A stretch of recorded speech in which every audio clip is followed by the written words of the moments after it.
Welcome to Sleepy Time Stories. Hello, my dear friends. Tonight, we're doing something different. We're not talking about modern tech, not about productivity hacks, not about the usual self-help stuff. Tonight, we're going back, way back, like before phones, before electricity, before writing, back to when humans lived in caves, hunted with sticks, and still found time to chill. You ever wonder what your ancestors did after a long day of, well, not dying? I mean, no Netflix, no takeout, no soft pillows, just rocks, fire, and whatever they could catch or dig up. Sounds rough, right? But here's the thing. Even back then, humans figured out how to relax, how to laugh, how to sit around a fire and just let go. And yeah, they had a little help from a plant you probably know.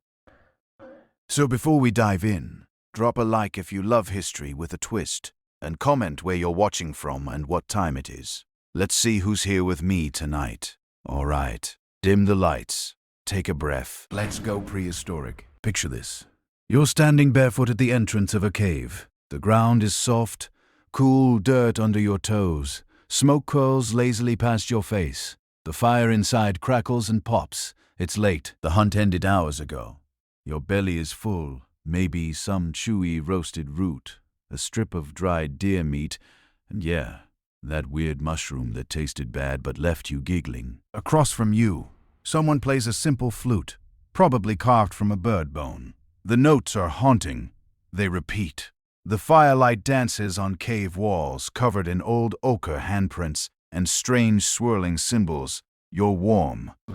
You're safe. And slowly, without even thinking about it, your shoulders start to loosen. Now look closer.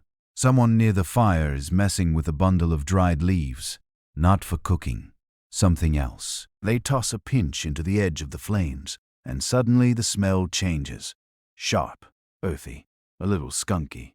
Everyone gets quiet, not scared, just knowing. This has happened before. You recognize that plant. It grows near the river, in the rocky parts. Not good for weaving, not food. But for some reason, someone in the tribe kept bringing it back, drying it, saving it for nights like this. The first time, nobody even meant to breathe it in. But you remember that feeling, that odd floating warmth, time stretching like a mammoth hide pulled too tight. And the laughter, that weird, bubbling laughter for no good reason. You glance around the fire. Most people are silent now, heads tilted toward the ceiling. One person traces invisible shapes in the air. Another hums, no real tune, just a low drone that fits perfectly with the flute. Something shifts behind your eyes. Not bad, just different. The smoke smells like a secret. It curls around your brain like a vine. Nobody calls it weed yet. No catchy names. No THC percentages. No Instagram reels of rolling techniques. But this moment, this ritual, is the seed of everything that came after. Even without science, your body knows something is happening. You relax. That chronic ache in your hip from falling on wet rocks last winter just sort of fades. Your thoughts drift toward the stars outside, blinking cold above the treetops. You wonder if they're watching back. Here's the amazing part. Archaeologists have actually found burned cannabis seeds in caves from as far back as 10,000 years ago. Charred evidence, proof that our ancestors weren't just stumbling in the dark. They were experimenting, tinkering with plants, learning that fire plus flour equals more than just smoke. It equals an experience. There's a theory that early humans accidentally discovered cannabis effects just by burning it with other vegetation. Picture this. Someone scoops up dried grass to start a fire, not realizing it includes cannabis leaves. Next thing you know, the cave is a hot box, and elders are giggling like toddlers. Or maybe it was deliberate. Maybe someone followed the scent, noticed the calm afterward, and decided, yeah, that one stays in the bundle. There's even a quirky side theory that some regions develop spiritual rituals faster because local plants included psychoactive ones like cannabis. That trippy swirl you saw painted on the cave wall, maybe not just decorative. Maybe the artist was seeing stars in more ways than one. And yes, there's debate. Did early humans use cannabis purely recreationally? Or was it always spiritual, for rituals, healing, vision quests? We don't know for sure. Some anthropologists say casual use would have been rare, too much effort to harvest and dry. Others say, nah, if something makes you feel good and the tribe's okay with it, you'll make time to find more. But whatever the truth, those first smoky nights laid the groundwork for something timeless. A shared understanding. This world, harsh, wild, unpredictable, can sometimes be softened by community, by ritual, and by a little help from the green stuff growing down by the river. So you stretch out your legs, feel the warmth of the stone floor under your back, watch shadows dance on the ceiling. You don't know what this plant is called. You don't know that one day people will pass it around in glass pipes, gummy candies, and Bluetooth vape pens. But you know this. For the first time today, you're not worried. Not about the weather. Not about the hunt. Not even about that strange noise the saber-toothed cat made last night. You're just here, breathing in, letting go. The next morning, your eyes open slowly to a hazy, too bright world. The fire's long gone. Embers pulse under a blanket of ash like sleeping stars. Most of your clan is still dozing, bodies curled on animal hides, a soft symphony of breathing and occasional snoring. You sit up, stretch, let your mind catch up. Last night lingers in fragments. Warmth, laughter, that strange floating thought about whether clouds are just invisible animals grazing the sky. It felt good. A break from the usual survival rhythm. But let's back up. Before there was fire, before there was even the word ritual, someone had to find this plant. It's not like you're born knowing which leafy green will feed you and which one will mess you up. Trial and error is the name of the game, and the game has consequences. Remember that one guy? Skinny, too curious, always chewing on things. He found a berry that made his face turn purple and his heartbeat sound like distant drums. Didn't go well. So it's kind of a miracle when you stumble on something that doesn't kill you, but makes you feel better. Picture this. You're out gathering, basket over your shoulder, eyes scanning for anything edible, roots, seeds, mushrooms if you're brave. Avo. Then near the riverbank you see it. A tall, scrappy plant with spindly leaves and a weird smell. You touch it. It sticks to your fingers. The smell stays. Something about it is nice. Warm, like sun-baked dirt and pine needles and body heat. You don't eat it right away. You're not that reckless, but maybe you take a piece home, dry it by the fire, crumble it between your fingers just to see what it feels like. Somewhere in this timeline, someone gets bold and burns it, accidentally or on purpose. And that's when the real discovery happens. Scientists trace the origin of cannabis use back to Central Asia, specifically the Alai Mountains region. Sounds like a fantasy novel, but it's very real. Wild cannabis grew plentifully there, thriving in rocky soil and high elevations. Some of the earliest humans migrating through those corridors were likely the first to interact with the plant. Here's the twist. Botanists suspect early cannabis had lower THC levels, more fibrous, closer to industrial hemp. But that doesn't mean it had no psychoactive effects, especially when burned in an enclosed space like a cozy cave with no windows. Quirky fact. Goats and other grazing animals may have helped early humans identify cannabis as special. Goats would munch on the plant, then act kind of off, chill, sleepy, goofy. And if you've ever watched a goat trip over its own feet, then lie down like it's contemplating the universe, you can imagine a prehistoric shepherd thinking, I want whatever that goat just had. So now we've got the plant, the fire, and the first human who goes, that made my brain do a somersault. What comes next? Sharing. Because everything out here is communal. You don't hoard discoveries. You bring them back around the fire. You tell the others. Or better yet, you show them. You recreate the experience. The smoke, the calm, the delayed reactions that everything funnier than it should be. Pretty soon, the plant earns a place in the gathering bundle. Maybe not food, but something else. A treat. A tool, a vibe manager. You and your people begin to associate it with specific moments, the end of a long migration, a good hunt, a stormy night when everyone's trapped indoors. These moments give the plant context, purpose, but not everyone's on board. There's always the cautious uncle who thinks the smoke makes your spirit too light, like it'll float away and forget how to come back. Others think it opens a doorway to the ancestors. Some see visions, some just get sleepy.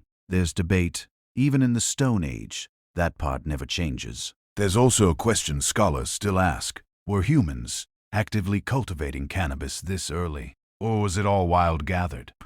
Some think early humans might have helped the process along, bringing seeds closer to camp, replanting near water sources, protecting plants from grazing animals.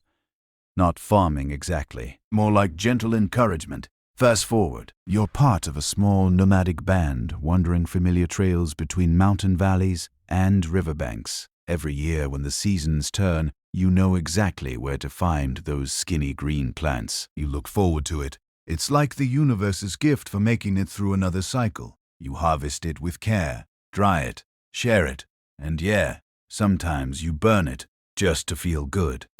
That's something modern culture often forgets. Not every ancient use of a plant was spiritual or medicinal. Sometimes people just wanted to chill.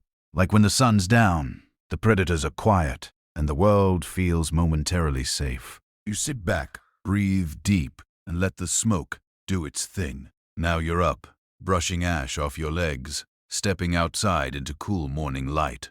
Your feet crunch on frost-tipped grass. The river murmurs nearby. A few others stir awe. Ache, yawning, stretching. No one says much. There's an unspoken agreement that mornings are for quiet. But you all feel it, a softness left over from last night. Like the world's a little rounder, a little kinder today. You spot the same plant growing by the rocks. It's subtle, easy to miss, but you don't miss it. Not anymore. Later that week, something strange happens. You're helping repair a hide wall at the edge of camp. Sewing mammoth sinew through stretched skin like you've done 1,000 times. When someone calls you over urgently, not quite panic, but close. You jog across the dirt, heart bracing for a saber-tooth mauling or a cousin with a broken leg, but instead, you find the fire pit blazing and a familiar, earthy smell curling into the air. Yep, that smell, that now familiar, dry, bittersweet scent. Someone, maybe accidentally, maybe not, has thrown an entire bundle of dried cannabis into the fire. Not a pinch, not a controlled sprinkle, an all-in, leaf-to-flame sacrifice. The result? Thick smoke. Cartoon smoke. The kind that makes elders squint and mutter, and makes kids fall over giggling before they even know why. And you, of course, walk straight into the cloud, like the fool you are. You can't help it. That curious pull tugs at your senses again. Within minutes, your legs feel slightly detached from your body. Time starts looping, or stretching. You hear the same fire crackle 3 times in a row, and wonder if it's broken. Someone next to you bursts into laughter for no reason. You join in. The laughter feels like a long, warm tunnel. You're not sure what's funny. You're not sure if it's funny. But it's good, like your whole chest just got lighter. And that's when the idea hits. Fire and flower together. Intensely. Unlock something deeper. Not just chill. Not just relaxation. Something more immersive. For a few moments, the world becomes weirdly clear. You start to understand the cave paintings. You see the shapes shift. One spiral suddenly looks like the river you walk every spring. That deer with 12 legs. Okay, maybe still just a deer, but it's majestic now. Definitely majestic. This moment is probably one of the earliest accidental hotbox scenarios in human history. Trapped smoke, enclosed space, zero ventilation, full exposure. No dab rigs, no bombs, no edibles, just an entire prehistoric crowd, marinating in a cloud of psychoactive smoke, blinking at each other like newborns. Here's a historical evidence. Here's a historical nugget. Archaeologists in western China at a site called Yanhai Cemetery discovered ancient wooden braziers with charred cannabis residue dating back 2,500 years. These were used to intentionally burn cannabis in enclosed spaces during burial rituals. And guess what? The cannabis had unusually high THC levels for wild plants. That means someone was either selecting stronger strains or had already figured out which versions packed more punch. Some scholars suggest that early humans, once they recognized the effect, started recreating these smoke bath moments deliberately. You build a small tent, fill it with heat and herb smoke, and sit inside until your muscles go soft and your thoughts go sideways. Like a Stone Age sauna meditation chamber. Honestly, not a bad setup. Of course, not everyone in your tribe is on board with this experimentation. One elder calls it fire sickness. Another mutters that it lets spirits sneak into your body. You're not sure they're wrong, that one time you saw the moon blink might have been something. But the younger hunters, they're into it. You overhear one say it makes the spear fly truer. In his dreams. Not helpful in actual combat, but it feels profound. Later that night, while the fire smolders low, you think about how weird it is that this whole experience comes from something growing in the dirt. Just a plant. Just a cluster of skinny leaves that, for reasons no one quite understands yet, makes people laugh, feel, dream, and chill in ways food and shelter alone can't. It's not about survival anymore. It's about living. About finding some small, precious way to feel okay. Quirky fact. There's a fringe theory, fun, not proven, that cannabis might have influenced not just rituals, but language development itself. The loosened mental boundaries might have made it easier for early humans to connect sounds with symbols, emotions with gestures, or let abstract ideas take form. No proof, obviously. But it's not wild to think that a plant which makes you question reality could have helped shape how we describe reality in the first place. And the debate. Scholars still argue over when exactly humans figured out how to smoke on purpose. Inhalation isn't intuitive. Eating or brewing plants into tea, that's straightforward. But sitting around inhaling smoke, that takes trial, error, and an open mind. Some say the practice started in Central Asia and spread outward. Others think different cultures discovered it independently. Convergent stoner evolution, if you will. So here you are, sitting on a flat rock just outside the cave entrance, staring at a sky that somehow feels closer than usual. The stars twinkle like gossiping fireflies. A breeze drifts by, cool, dry, carrying a hint of that earthy scent. You realize you're humming. You don't remember starting. It's not exactly a song, but it feels right. Inside your head, everything's quiet in a way it rarely is. The hunting stress, the territorial squabbles, even that festering foot blister. All background noise now. A few others join you. They sit in silence. One leans on your shoulder without asking. No one minds. In this moment you're all synced. Not through woe. Rids, not even touch, but through shared breath, shared warmth, shared haze. Tomorrow, rituals might start forming. Maybe someone will suggest setting aside a day for smoke and song. Maybe someone else will paint a leaf on the cave wall next to the handprints. History doesn't record that part, but it happened in some way or another. Slowly, naturally, the way traditions always do. For now, you close your eyes. The fire cracks once more. The earth turns softly under you, and somewhere in the distance, a goat stares blankly at a tree, chewing like it just solved a cosmic riddle. It starts to rain the next day. Soft, misty, not the angry kind that makes rivers swell and caves flood, but the gentle drizzle that turns everything mossy and sweet-smelling. The forest is quiet under the gray sky. Bird chatter drops to a respectful murmur. You're posted under an overhang, helping your cousin pick bugs off a deerskin cloak, when someone suggests what everyone's secretly thinking. Let's make it a smoke night. Rainy days are the perfect excuse. You can't forage, can't hunt. The fire's already going for warmth. And besides, there's a stash hidden in a basket under dried bark and fox pelts. You and a few others bring it out like treasure, unwrapping it with the sort of reverence usually saved for the first berries of spring. The leaves crumble like old parchment. The smell hits instantly, sharp, piney, with a bitter edge that makes your mouth water a little. That alone shifts the mood. Everyone smiles. This is where things start to change. What used to be a spontaneous spark, a fluke of dry twigs and good timing, now becomes something closer to a process, a rhythm. There's even a pattern now. You dry the leaves carefully. Separate the seeds. Keep the buds in the driest part of the cave, away from damp. One of the older women, the one with the gap-toothed smile and uncanny memo, starts keeping track of which bundles hit hardest. She calls it spirit leaf. You're pretty sure she's developing prehistoric strain notes. Tonight's smoke is stronger than usual. Maybe the plant grew closer to the fire pit. Maybe the soil was different. Or maybe you're just more open now, more used to where it takes you. You lie back, watching the smoke curl through the upper shadows of the cave. It hits like a slow spreading warmth behind your forehead. Your limbs feel loose. Your thoughts stretch out like animal hides, drying on a rack. You feel big, not in a cocky way. More like your awareness just got permission to expand beyond your skull. Here's a historical fact to roll around in your relaxed mind. Some early agricultural sites from the Neolithic period, around 8,000 to 6,000 BCE, show signs of cannabis cultivation alongside cereal grains and flax.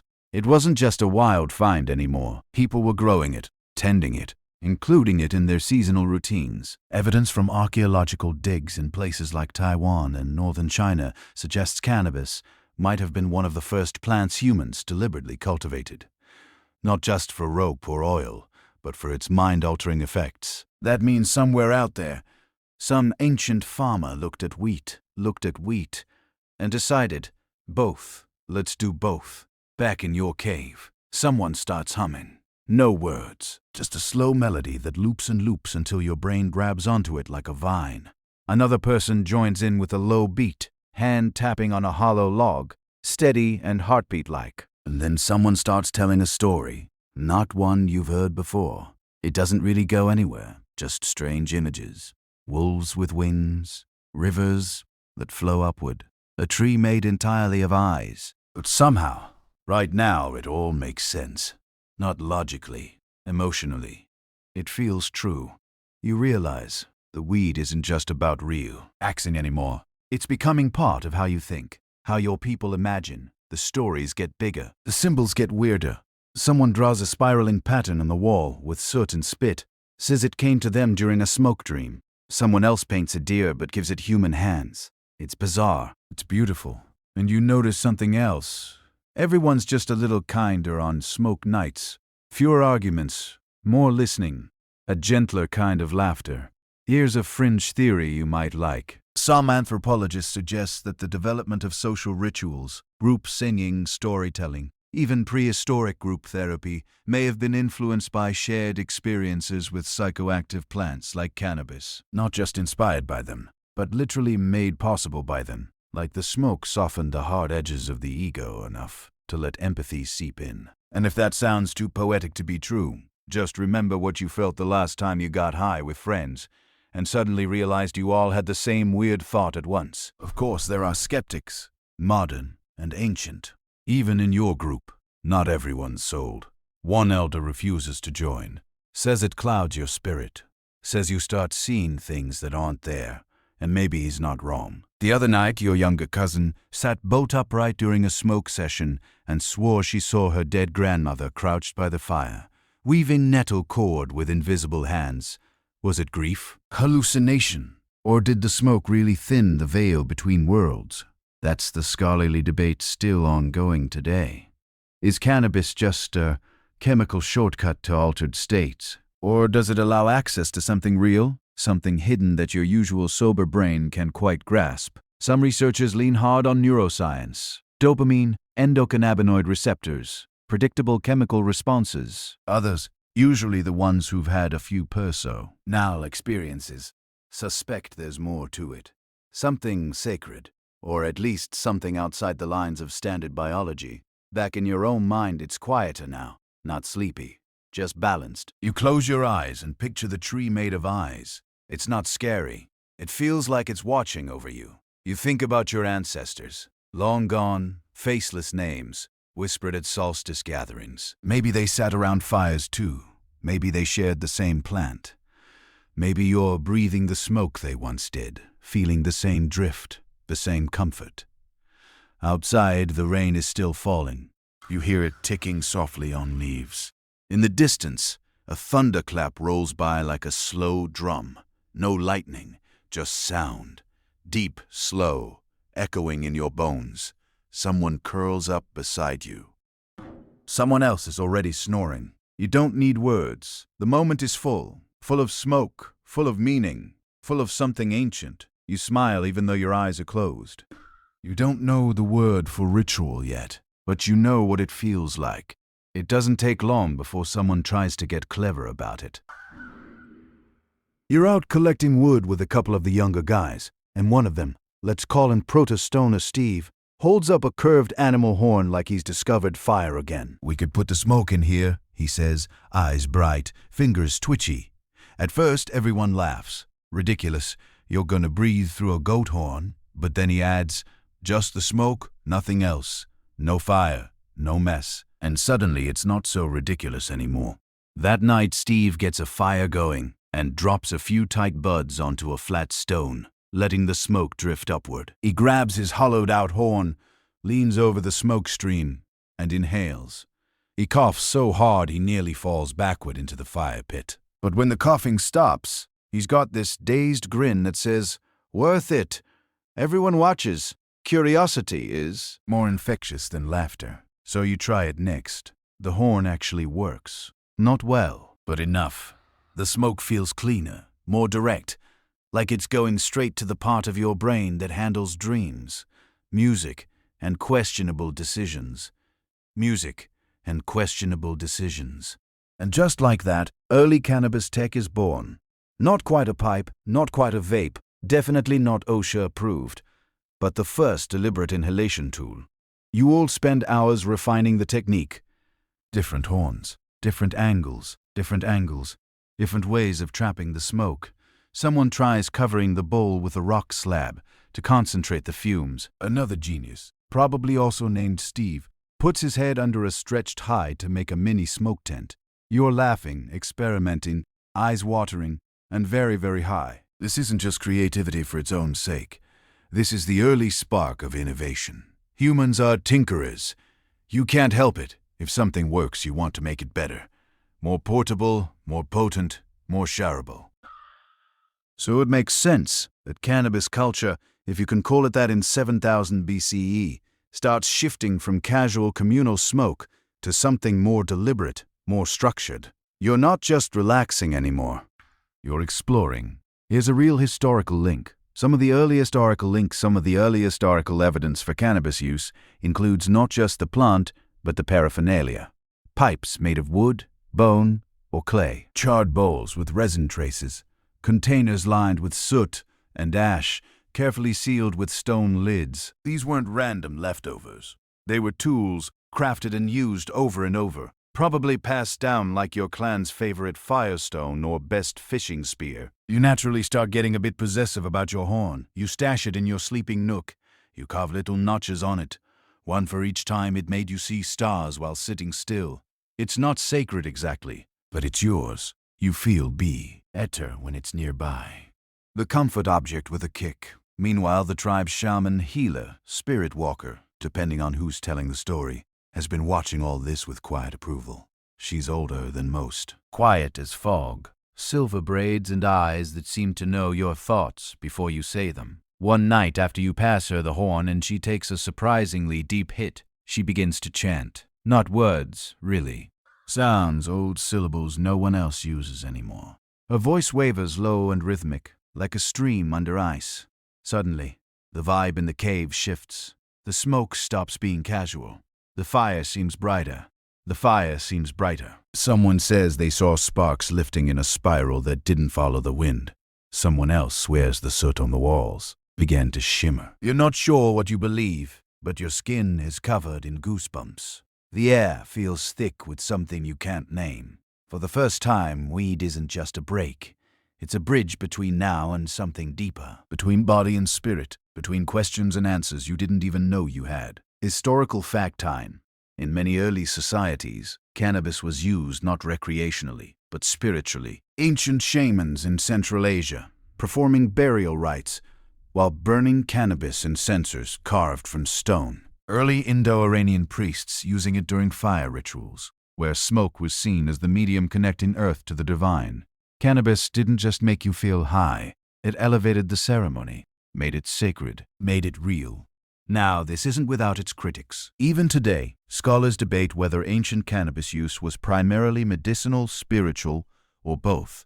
Some argue that attributing too much mystical importance to it is modern projection, retroactive romanticism. Others point to linguistic evidence, plant residues, and regional rituals suggesting cannabis had a serious role in early cosmologies.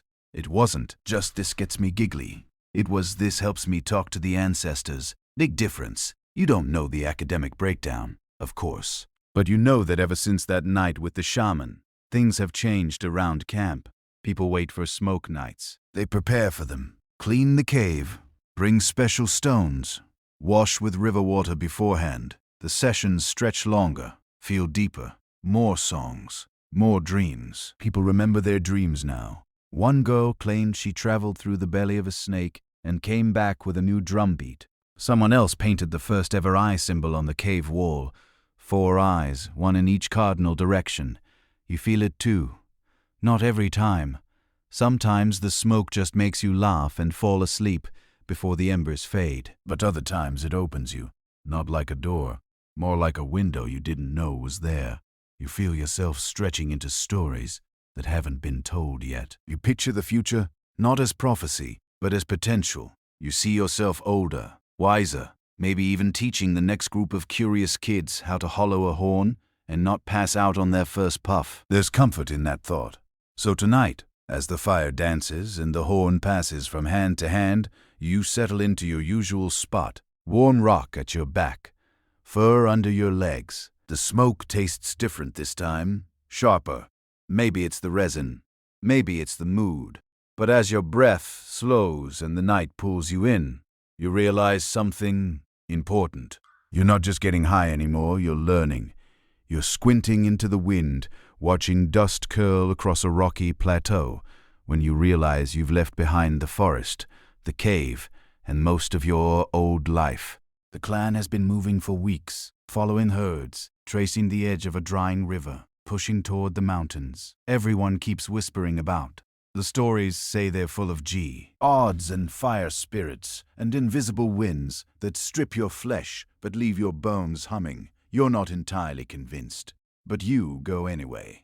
Everyone does. Survival doesn't ask politely what you didn't expect. That you'd find weed here too. It grows scrappier in this region. Thin, wiry stalks with fewer leaves, like it's had to toughen up to survive the rocky soil and cold nights. But the smell is the same. That pungent, almost sweaty bite mixed with something fresh, crushed pine needles and summer dust. It makes your mouth twitch into a smile before you even realize why. You stop and kneel beside the plant, brushing your fingers along its narrow leaves. Behind you, the wind howls like it is unfinished business. But right here, in this tiny patch of green clinging stubbornly to the slope, you feel grounded, like the plant is telling you, "Yep, I'm here too, still kicking. Let's go." And this is where things start to shift on a bigger scale. You're not alone anymore. As your clan merges with another group at a mountain pass, one with different clothes, different tools, different songs, you realize they know the plant too. They don't call it spirit leaf like your shaman does. They call it something harsher, consonants and spit. But the second their medicine woman throws a bundle on the fire during a stormy night, you know it's the same thing. The smoke hits your lungs like home. That night, something unspoken passes between your two groups. Not just warmth or food or fire, but ritual, shared knowledge. You're not just trading fishhooks and dried meat anymore. You're trading experience. Their rituals are different. More dance, more firelight and pounding drums and face paint. But the way they inhale, the way they close their eyes and sway and smile, same as yours. Same as always. Same as always. Here's a wild historical fact to warm your anthropology-loving heart. In the mountainous region of what is now western China, archaeologists have discovered 2 500-year-old burial sites where cannabis was found intentionally placed alongside elite graves, likely used in funerary rituals. The cannabis was burned in wooden braziers, and tests showed it had unusually high THC levels. that suggests not just casual use, but purposeful cultivation for psychoactive strength. These people weren't winging it. They knew what they had, and they were using it to connect with the dead. You feel that now as you sit beside the ceremonial fire, smoke clinging to your skin and hair. Across the flames, the visiting shaman chants low and slow. A woman next to you traces shapes in the dirt, swirls and zigzags you recognize from your own cave wall. Maybe the gods are the same. Or maybe the smoke is the god, and everyone else just interprets it in their own accent. Quirky bit. Some researchers believe the Silk Road, the ancient trade network that connected east and west long before camel caravans made it cool, wasn't just about spices and silks. It may have also been a weed road. Seriously. Cannabis seeds and plant residues have been found in early trade hub settlements, suggesting this humble plant traveled alongside incense, gold, and gossip, spreading rituals as much as economics. Which brings us to the scholarly mud pit. Did cannabis spread through these early trade routes because of its psychoactive qualities? Or was it just a handy byproduct of hemp, the tough, fibrous plant used for ropes, nets, and textiles? Some academics argue that the psychoactive strains we know today were selectively bred after trade began, meaning the mind-altering stuff came later. Others say the buzz came first, and utility followed. Basically, were our ancestors chasing chill before they chased prod? Activity? Or the other way around? You don't care much about the argument. You only know that when the fire crackles and the smoke begins to rise, everyone stops talking. Even the kids. Even the big guy who only grunts and eats like 10 birds a day. The smoke hits, and the whole group settles into that soft, open silence. A few people hum. A drum taps slowly. Someone tells a story that may or may not be about a giant spider that sings prophecies in its sleep. You don't ask questions. You're too relaxed for questions. What matters is that the ritual has now become portable. You're no longer tied to one place, one cave, one group. The fire moves with you. So does the smoke. And it's no longer about escape, or even just connection. It's about continuity. The plant follows the people. The people follow the plant. Wherever you go, if there's weed and fire and time to breathe, that's home. That sense of shared calm becomes your compass. You start recognizing other tribes who use the plant, sometimes by their art, sometimes by their tools, sometimes just by the way they talk during long silences. There's a softness to them, not weak, but aware, like they've seen past the day-to-day survival grind and decided to add a little beauty to the mix. One night, high in the foothills, a storm rolls in so suddenly it makes your bones clench. Wind, thunder, sideways rain. You all scramble into a rock shelter, soaked, shivering, and someone, bless them, manages to get a fire going. A few bundles of dried herb are pulled from satchels. They go into the flames. You sit, backs against the stone, eyes half closed, and exhale. And in that moment, as thunder booms and smoke rises and everyone lets go of the day's fear, you realize something kind of profound. This is resilience. Not just muscle, not just grit. This sitting in a storm, passing smoke, telling half silly, half sacred soaks. Tories, knowing the world might end and deciding to laugh anyway. That's the real magic. The storm passes eventually. It always does. You step out into a soaked, shining world, everything glistening, clouds peeling back from mountain tops like curtains. The smell of wet earth and cannabis lingers on your skin, in your hair, in your memories. You keep walking. The plant does too. The grave smells like sweet rot and smoke. Not morbid exactly. Earthy. Honest. You're crouched beside the pit, palms dusted with clay, helping arrange the objects that will follow the elder into the next world. A carved amulet, a worn spearhead, a bundle of rabbit skins neatly folded. And next to all that, wrapped in bark and tied with woven grass, is a small, tight pouch filled with dried cannabis. Nobody says anything about it. No speech. No explanation. It's just understood. The pouch goes in. You press it gently beside the rib cage, like tucking a comfort object into a child's arms. One final gift for the journey. By now, cannabis isn't just something your people use when they're bored or aching or need a good nap. It's become a companion plant, not just in life, but in death. And that's kind of wild when you think about it. Out of all the things this elder could take into the unknown, the blade, the beads, the woven sash, someone made sure she had that plant with her. That says something. You rise, brushing off your hands as the others begin covering the body. First dirt, then stones, then the soft hum of song begins. Low, slow, without words. The kind of sound that makes your spine buzz, even if you don't know the tune. Smoke curls up nearby from a small brazier. Not cooking smoke, not warmth smoke. The other kind, the kind that stings a little, then lifts historical flash. In a real-world burial site at the Yanghai Tombs in the Tarim Basin, modern-day China, archaeologists are near after 2700-year-old grave containing a stash of cannabis that was shockingly well preserved. The body belonged to a high-status man, possibly a shaman, and the cannabis in his grave wasn't industrial hemp. It had high psychoactive properties. This wasn't accidental. This was intentional, ritual, sacred. And that's what you're seeing here. Kneeling beside the newly covered mound, there's reverence in the way the pouch was tied, care in the way it was placed. This isn't a party favor. It's a tool, maybe to calm the spirit on its journey, maybe to help the dead dream more gently. Or maybe, if you believe the shaman's more poetic theories, to keep the soul company on the long road beyond.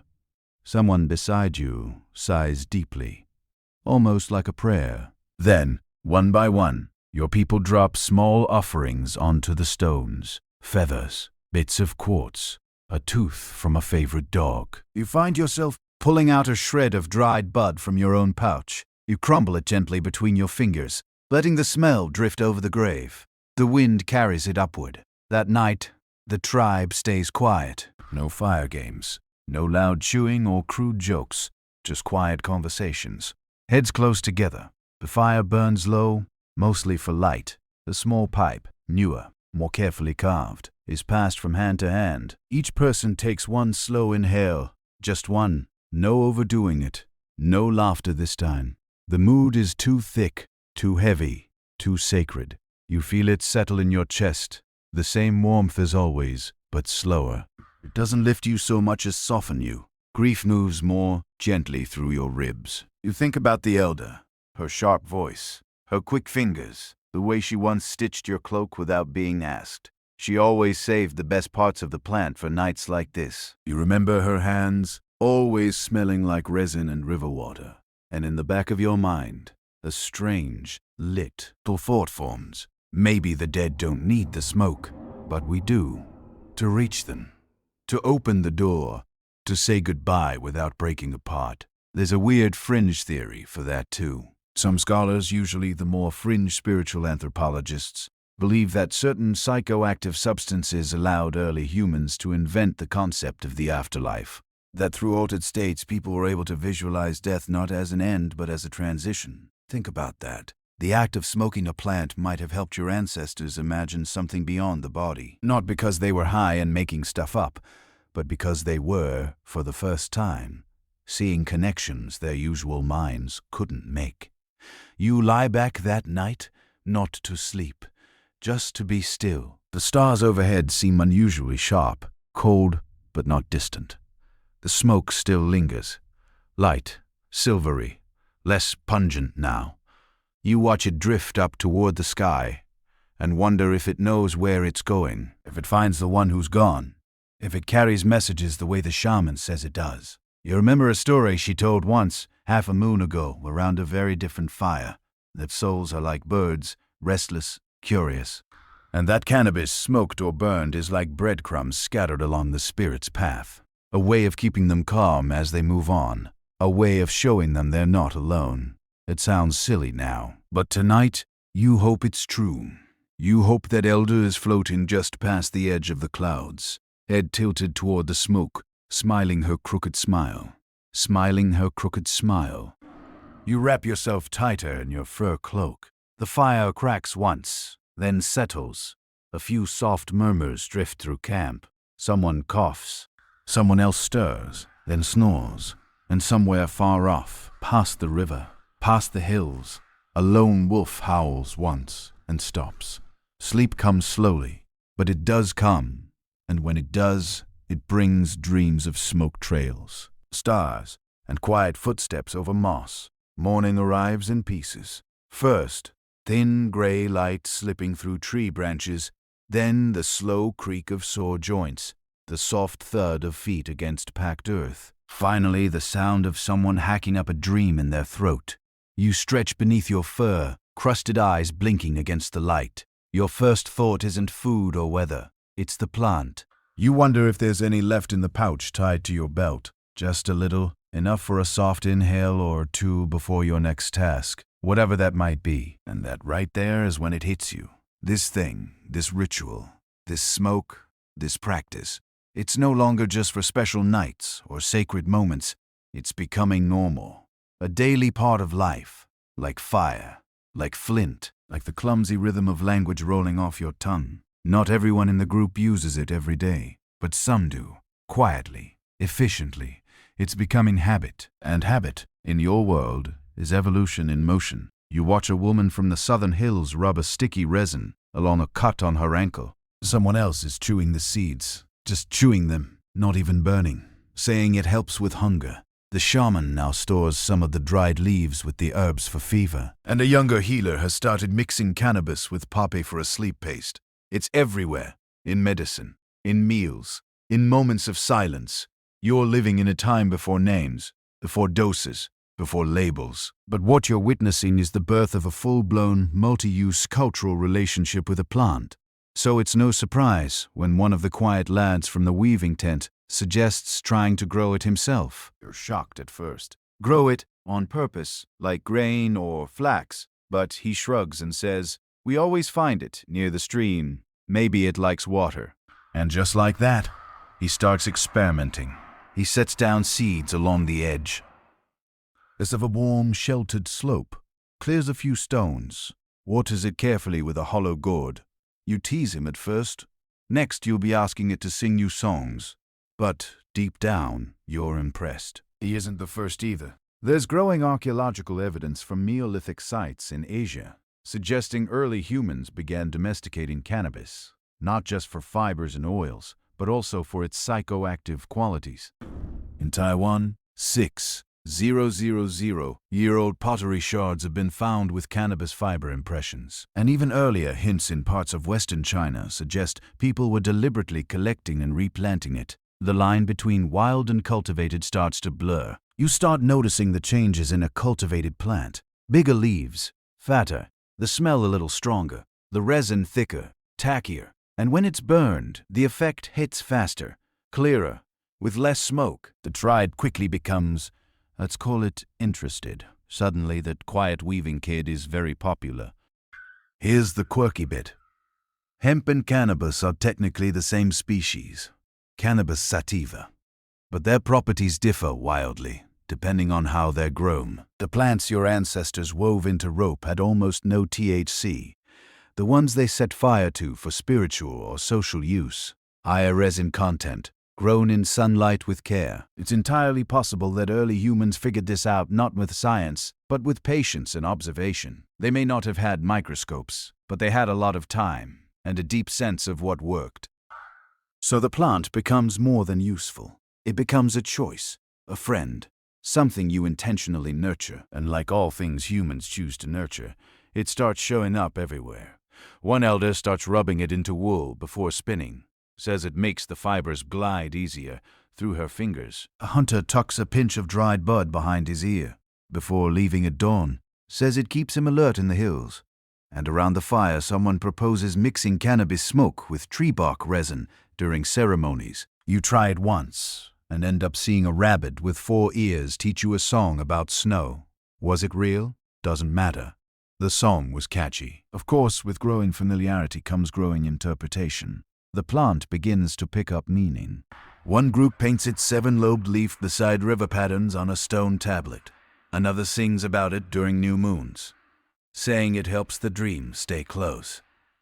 Children start recognizing the scent like it's another member of the family. They call it sleep leaf, laughing smoke, fog from the inside. There's a scholarly debate on when this personification began, when plants stopped being plants and started becoming spirits, symbols, even deities. Some argue it's tied directly to agriculture.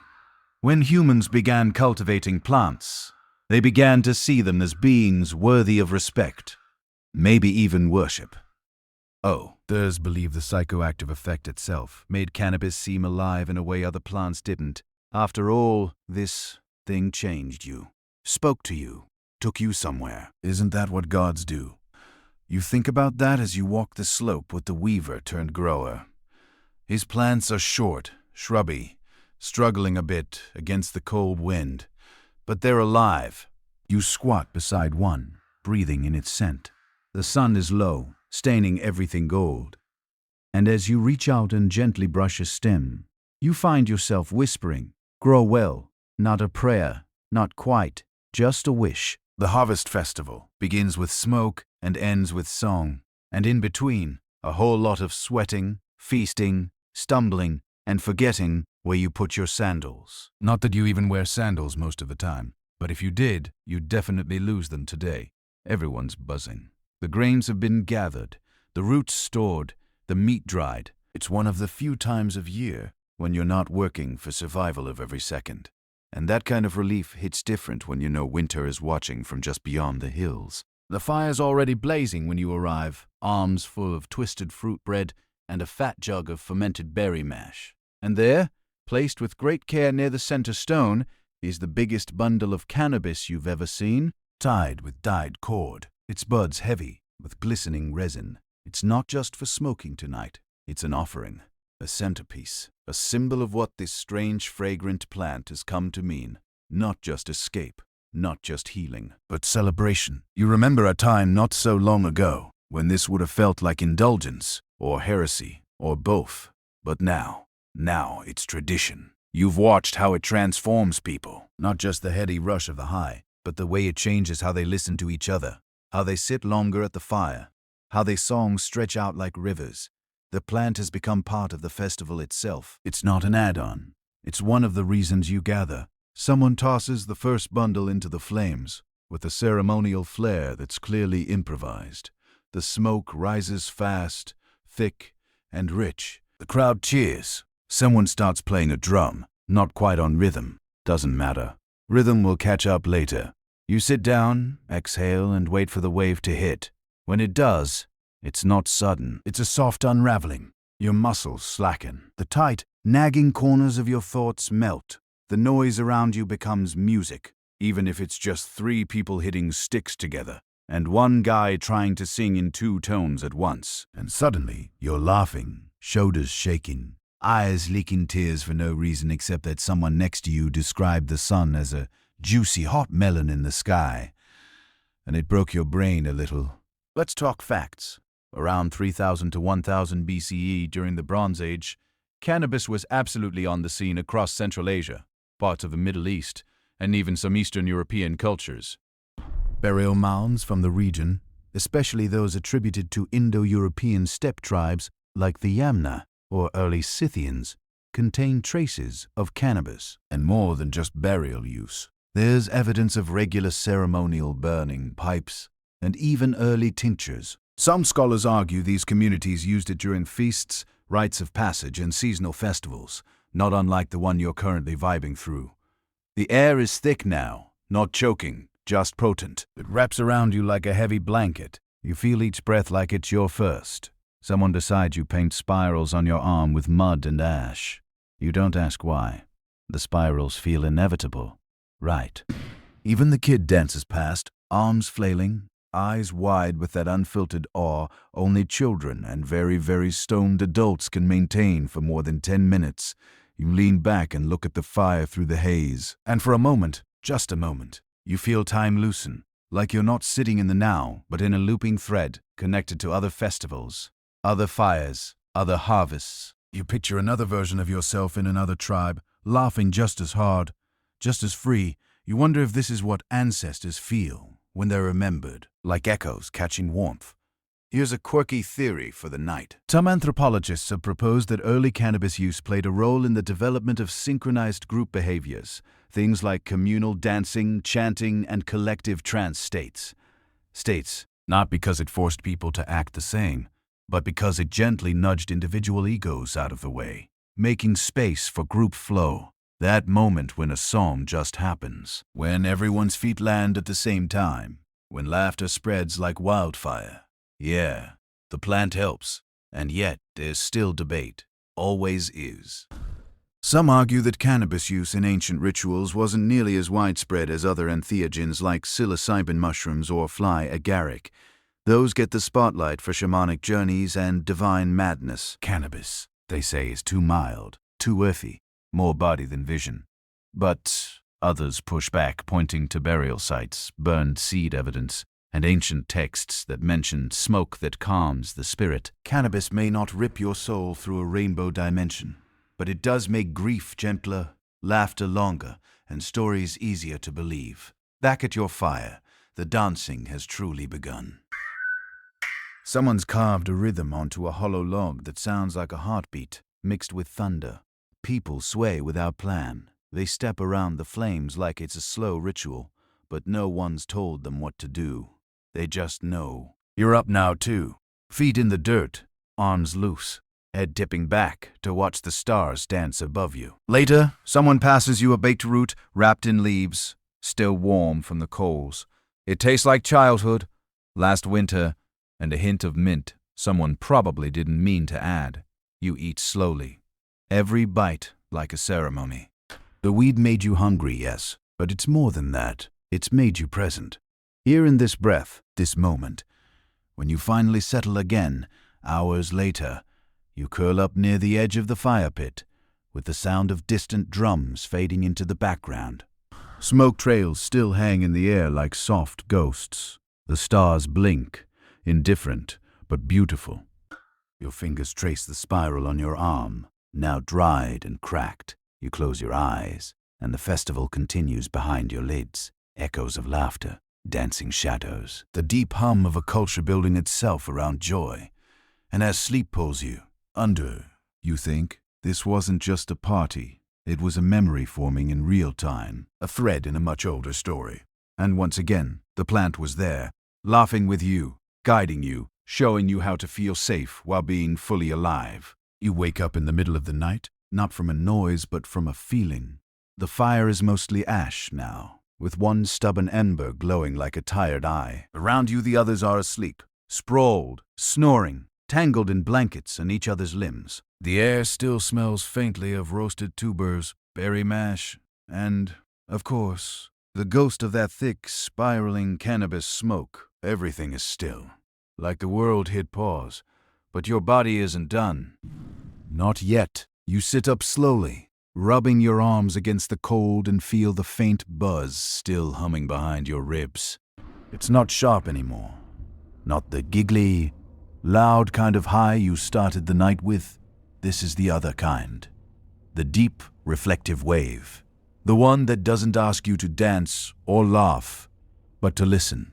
So you walk, not far, just beyond the trees where the sky opens up and the stars feel a little closer.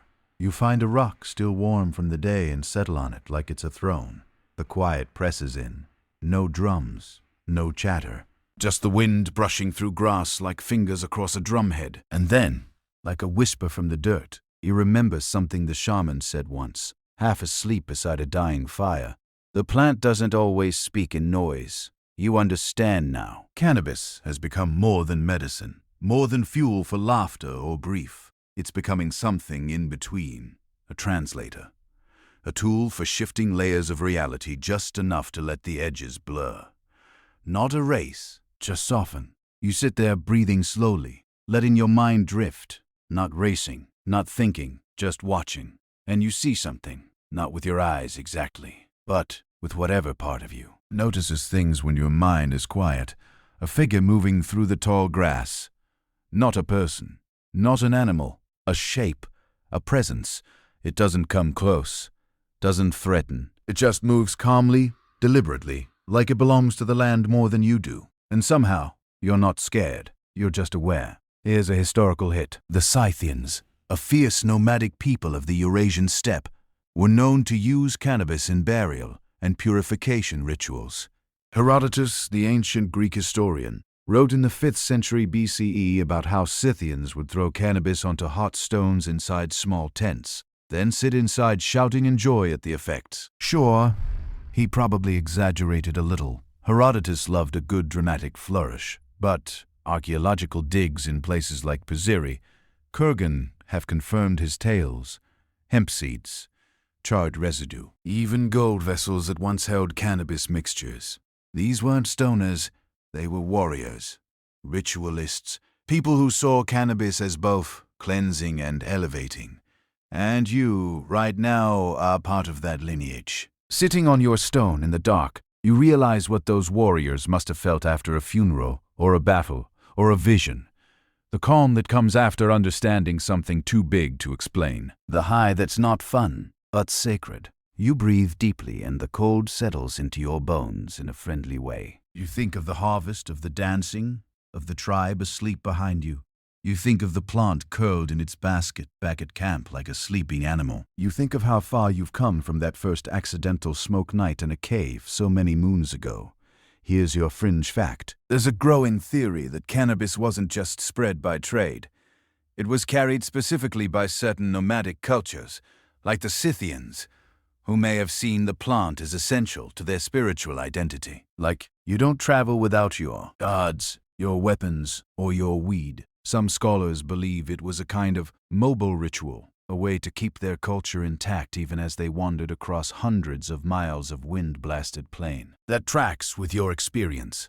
You've been on the move for seasons now, and yet the ritual always comes along. You smoked in mountain caves under desert moons, by frozen lakes, in sweltering jungles. No matter where you go, the plant travels well. It doesn't need much, just sun, water, a little respect. It's the perfect companion for a species that refuses to sit still. And that's the scholarly debate too. Was cannabis sacred because of its psychoactive properties, or because of its portability? You could bring it with you.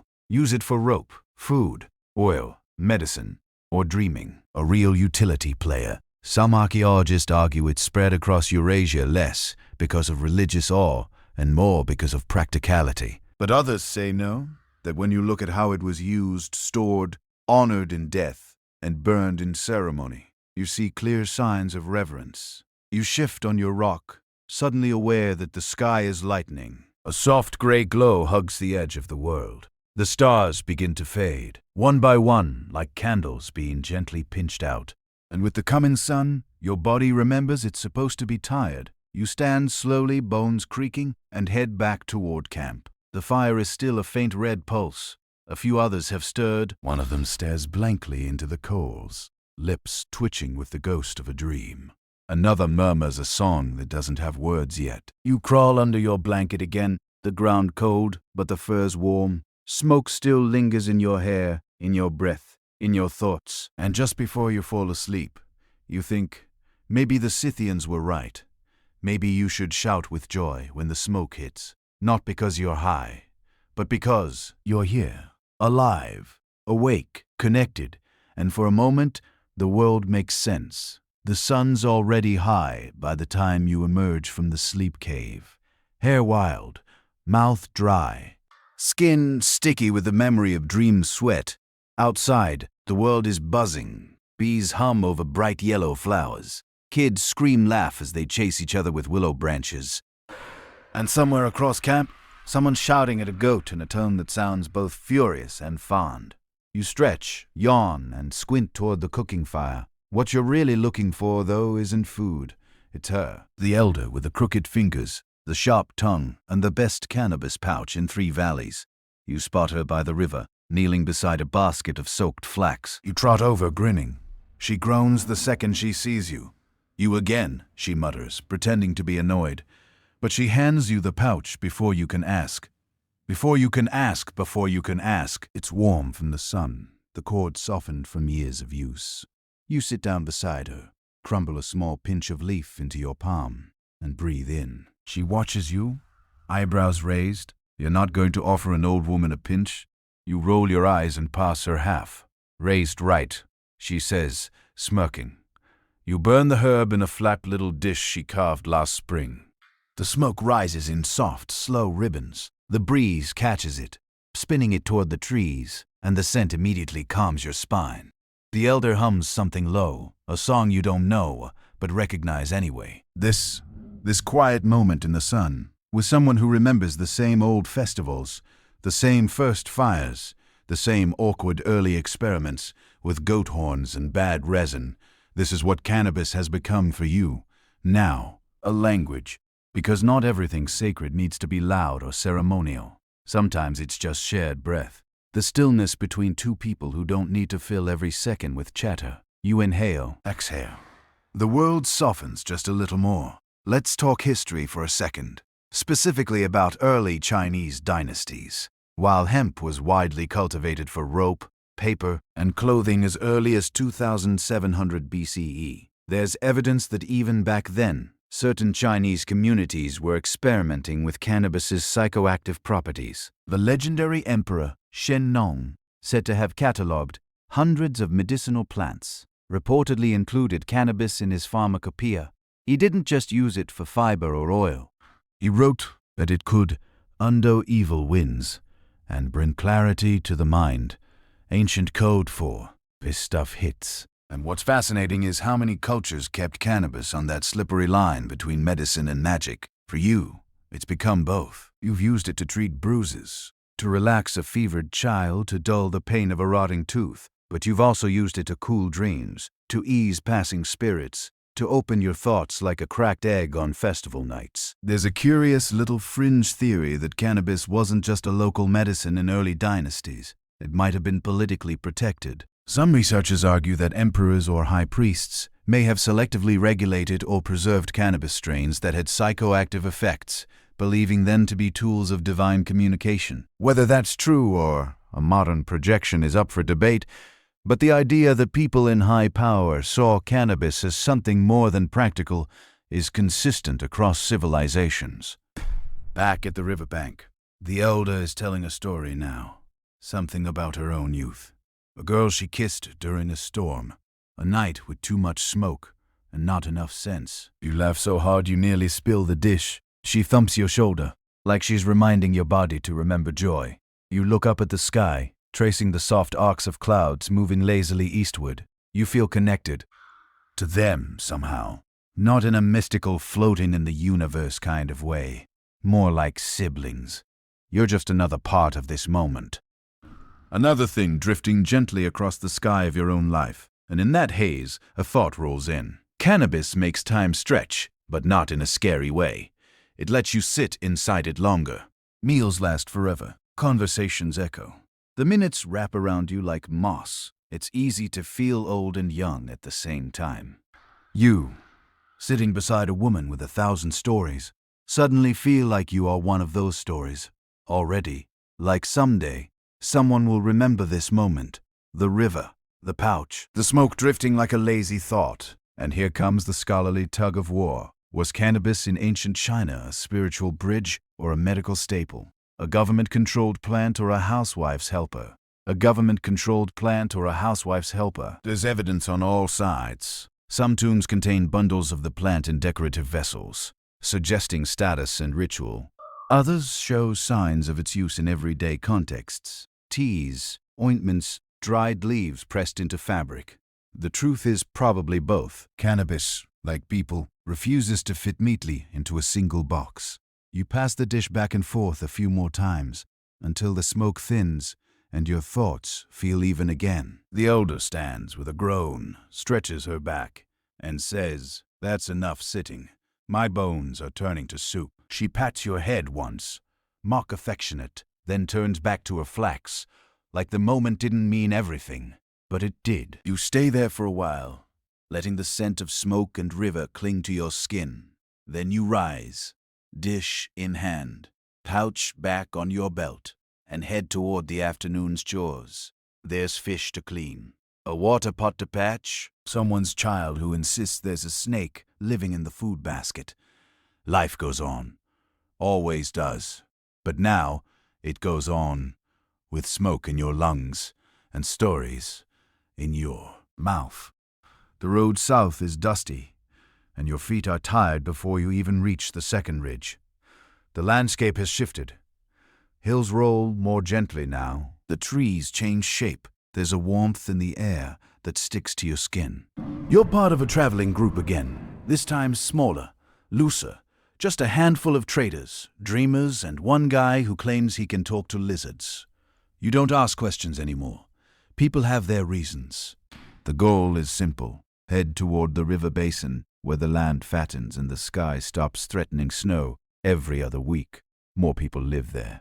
More trade. More music. And apparently, something called bang. You've heard it whispered for weeks. Travelers from the south speak of it with wide eyes and lazy smiles. Not smoked. Not burned. Drunk. Cannabis mixed into sweet, milky liquid, sipped in temples or passed around under banyan trees. You're skeptical. You're also extremely curious. By the time you reach the town, your skin is 3 shades darker, your sandals are wrecked, and your pouch of dried herb is down to crumbles and crumbs. The town itself doesn't have walls, just a wide scattering of clay homes and reed roofs. But the scent in the air, wood, smoke, spice, flowers, and something unmistakably green, tells you you're in the right place. You're led by a man in saffron robes to a shaded grove. No temple, not in the way you know them. Just trees, soft chanting, and a line of carved stones arranged like a circle that got tired halfway through. In the center, a pot simmers over low coals. Beside it sits a man with hair like a river and a smile that's older than anyone you've ever met. He stirs the pot slowly, adding herbs, milk, a thick paste that smells like the edge of a thunderstorm. When he offers you a wooden cup, you hesitate only a second. The liquid is warm and sweet, with a bitter tail that lingers behind your teeth. You sit on the cool ground. You wait, and then, like fog lifting off a field, the bang begins to bloom in you. It's slower than smoke, gentler, but deeper. You feel yourself relax from the inside. Joints loosen. Your thoughts uncoil like rope after rain. The world doesn't blur, it brightens. The leaves overhead seem lit from within. The air hums softly, like it's tuned to a frequency just for you. You close your eyes. Here's the real-world history behind what you're sipping. Bhang is one of the oldest cannabis preparations still in use today, particularly in India, where it's been consumed for spiritual and medicinal purposes for thousands of years. Ancient texts, like the Atharva Veda, dated to around 1500 BCE, reference cannabis as one of the 5 sacred plants, calling it a source of happiness, a liberator, and a bringer of freedom. It wasn't demonized. It was divine. And this man beside you, the one stirring the pot, humming something that might be a prayer or just an old habit, he's part of that lineage. A caretaker of the calm. A priest, not of dogma, but of experience. You ask him later what bang is for. He says, it opens the gate. The one you didn't know was closed. You think about that as you sit under the tree hours. Later, feeling the world with all your skin. The bang doesn't make you laugh like the smoked stuff. It doesn't make your thoughts race or your limbs melt. It just lets you see more clearly yourself.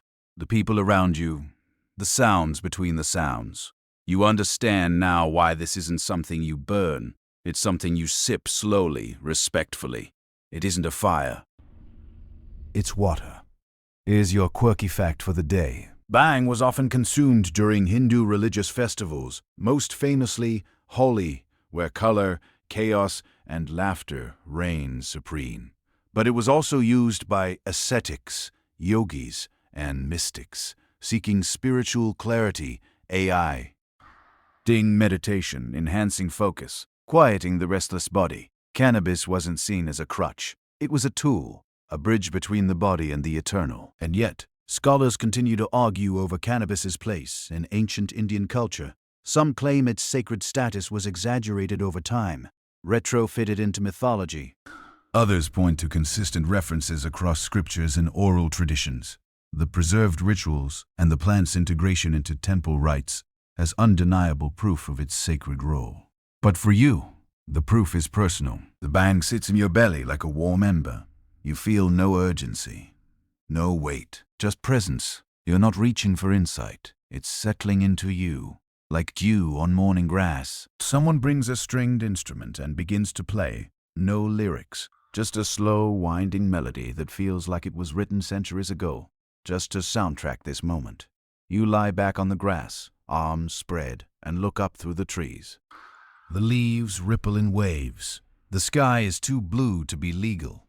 Your body is both light and grounded, like you could drift or root, whichever came first. You think about your tribe, about the cave, the horn, the goat, about all the forms cannabis has taken so far: smoke, resin, ash, balm, and now this drinkable piece. You wonder what form it will take next, what future hands will hold it, what gods it will whisper to. And as the sun dips behind the trees, you feel no need to get up, no need to do anything at all. You're not high.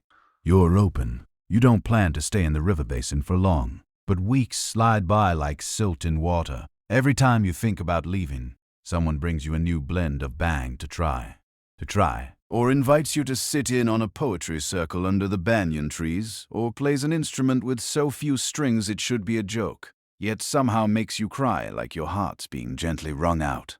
Yo, you've never lived in a place where people take so much time to feel things, on purpose, and often in groups. It's addictive in a way that has nothing to do with the plant and everything to do with the plant, and everything to do with the rhythm. Most nights, the circle forms on its own. No schedule, just a slow gathering under the darkening sky as incense curls in from the temple walls, and low humming melodies begin to vibrate from hidden corners. Someone produces a flask, thick with a blend of milk, cannabis, honey, cardamom, and something floral you can't name but wish you could bottle. Cups are passed. As people sip, they lean back and open their mouths, not to talk, but to let language drip out like candle wax. Poetry, not like the chants or fireside stories you're used to. These are different, slower, stranger. People here don't just tell you what happened. They unwrap it for you in metaphors, stretch it across moons, turn the taste of a mango into a parable about mortality. At first you feel like an outsider in a dream, but the bang helps. It quiets the judgmental part of your brain that wants structure.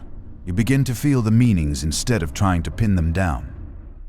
One night, someone compares the soul to a monkey wrapped in fog. You nod like that makes perfect sense, because right now it does. Here's a historical gem to savor with your cup.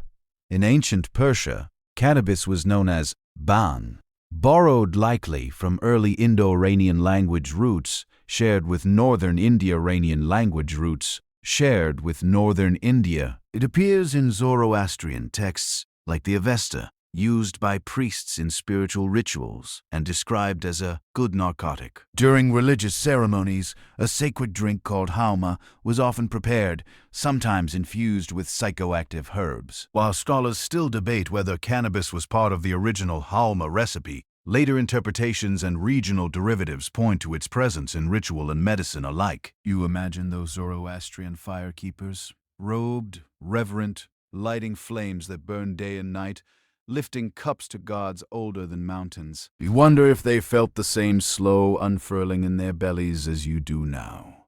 If their voices caught on the same soft edges of verse and myth. If the flame they worshipped was also kindled, now and then, by something green and humming from the earth. Back in your circle, a man with silver rings on every finger recites a poem so slowly, you think the words are physically heavier than normal speech. He's talking about light, about how it bends around corners, how it enters water, how it's never just one color. It's a love poem, you think, or maybe a riddle, or maybe both. Nobody claps when he finishes. They just breathe out, as if that's the only proper response. Here's your quirky historical side note. Ancient Middle Eastern cultures, particularly in the Sassanid Empire, used cannabis, not just for medicine or vision quests, but for music appreciation. Yes, really. Writings from the region reference relaxing preparations made with hashish that heighten the beauty of poetry, music, and storytelling. Some early Islamic philosophers even wrote about how sweetened cannabis drinks brought clarity to the listener and softened the soul. Imagine Plato with a playlist and a pot of bang. But don't get too romantic just yet. There's a debate buried in this.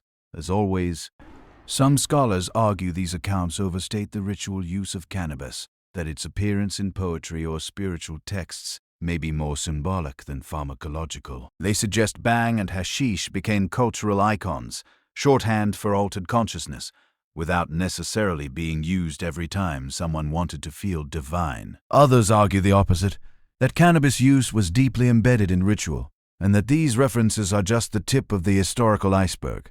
No one's quite sure, but sitting here, cup in hand, heart softened, you lean toward believing the poets. Later that night, someone presses a small round ball into your palm. It's sticky and smells like spice and smoke.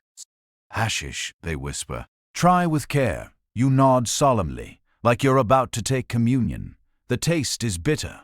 The effect, stronger than anything you've known. Not fast, not dizzying, just deep. You don't float. You sink into yourself, into memory, into sensation. Your skin becomes an entire landscape. Sounds echo longer. Colors carry emotions. The flute playing somewhere behind you sounds like it's weeping and laughing at the same time. This is not the communal giggle of smoke around a fire, nor the sacred weight of grave smoke, or healing bombs. This is art, or something close to it, a curated experience. You're not high. You're tuned. You find yourself writing without meaning to, just tracing lines in the dust with a twig, letting your fingers think for you. The lines turn into symbols. Maybe they mean something. Maybe they just look pretty. You're not worried either way. The girl next to you asks what it says. You look at her and say, I think it says everything is temporary. She smiles and adds another line. Now it says something new. And that's the lesson you're learning in this river town. Cannabis isn't always about the spirit or the body. Sometimes it's about the in-between, the space where stories stretch, meanings slip, and beauty stops needing a reason. The poets here don't use it to escape. They use it to arrive. You fall asleep under the trees, head full of metaphors, mouth full of sweetness, fingers smudged with dust and verse. The stars above feel like punctuation marks in a sky-written sentence you'll never fully translate. But you know how it ends. With smoke and silence. You leave the river town with your heart feeling strangely tender, like someone folded it up and tucked it between pages of a book you haven't finished reading yet. The road back west is dry, full of flatlands and wind. The songs in your head take longer to fade than expected. You carry a satchel now, not just for food or tools, but for scrolls, herbs, and a carefully wrapped bundle of hashish given to you by the silver-ringed poet. For when the world feels too sharp, he said, and you believed him. And so, here we are, after thousands of years, countless fires, endless forms, from cave smoke to hashish, from bang to tinctures, from goat horns to gold vessels. The plant remains. It has been burned in burial rites and passed around at harvest festivals. It has been rubbed into the temples of emperors and sipped by mystics under banyan trees. It has been outlawed, demonized, celebrated, and studied. But through it all, one thing hasn't changed, the feeling, that slow softening of the edges, that quiet warmth behind the ribs, that quiet warmth behind the ribs. The way the world seems just a little more bearable, a little more beautiful, a little more connected. Our ancestors didn't have words like endocannabinoid system or neuroplasticity. They didn't have lab coats or peer-reviewed studies, but they knew, they felt it in their bow. Nez, in their dreams, in the laughter that bubbled up from nowhere around a crackling fire. They knew that some plants feed the body, some heal the wounds, and some, just a few, remind the spirit that it's okay to rest. Think about how far we've come. From a cave in Central Asia, where a curious human first tossed a handful of wild leaves into a flame, to a modern world where millions of people use cannabis for medicine, creativity, connection, or simply to unwind. After a long day, the names have changed, the methods have evolved, but the core, the ritual of slowing down, of breathing together, of letting go, that part is ancient. That part is ours. And here's the thing. Cannabis didn't change us. It revealed us. It revealed our need for community, for story, for song, for moments of stillness in a chaotic world. It revealed that even our toughest, most survival-driven ancestors understood something we often forget today, that being human isn't just about working, fighting, and enduring. It's also about laughing until your stomach hurts, about sitting in silence with people you love, about watching the stars blink and wondering if they're watching back. The plant was never the point. The point was always connection, to each other, to the earth, to the mystery, and yeah, to ourselves. Because let's be real, life has always been hard. Back then, it was saber-toothed cats and frostbite. Today, it's deadlines, bills, and endless notifications. Different struggles, same weight, but the need to unwind, the need to step outside the grind, even for a moment, and just breathe, that hasn't changed one bit. So tonight, as you sit wherever you're sitting, maybe on a couch, maybe in bed, maybe outside looking at your own sky, take a second to thank those ancient ancestors, the ones who didn't have YouTube or podcasts or guided meditations, the ones who just had fire curios, Iddy, and a plant growing by the river. They figured it out, and now, so have we. Let me take you back one last time. It's another night, another fire, the same cave, or maybe a different one. Doesn't matter. You're older now. A few more scars. A few more stories. The kids, the ones who used to fall over giggling from second-hand smoke, are now passing the horn themselves. The elder with the crooked fingers is gone, but her pouch, the one she always carried, now hangs by the fire. A reminder, a thread. Someone plays a flute. Someone hums. The smoke curls toward the ceiling, toward the stars, toward whatever came before and whatever comes next. You take a breath, slow, deep, and for just a moment, like a gift, you feel it all. The weight of survival, the lightness of laughter, the warmth of the fire, the softness of the fur beneath you, the quiet hum of people who've chosen to be here, together, not because they have to, but because they want to. You close your eyes. The smoke rises, and somewhere across time, across continents, across every form this plant has ever taken, 1,000 other fires burn, 1,000 other people breathe in, 1,000 other hearts slow down. You're not alone. You never were. And that, right there, that's the real high. Thanks for coming on this journey with me. From prehistoric caves to ancient temples, from Scythian warriors to Persian poets, from monastic gardens to jazz clubs, we've followed the smoke through 10,000 years of human history. If you made it this far, drop a comment. Tell me, where are you watching from, and what time is it where you are? I read every single one, and if this video meant something to you, if it made you think or laugh or feel a little more connected, then please hit that like button. Subscribe if you haven't already, and share this with someone who needs a reminder that it's okay to slow down. Because in the end, that's all we're really doing here.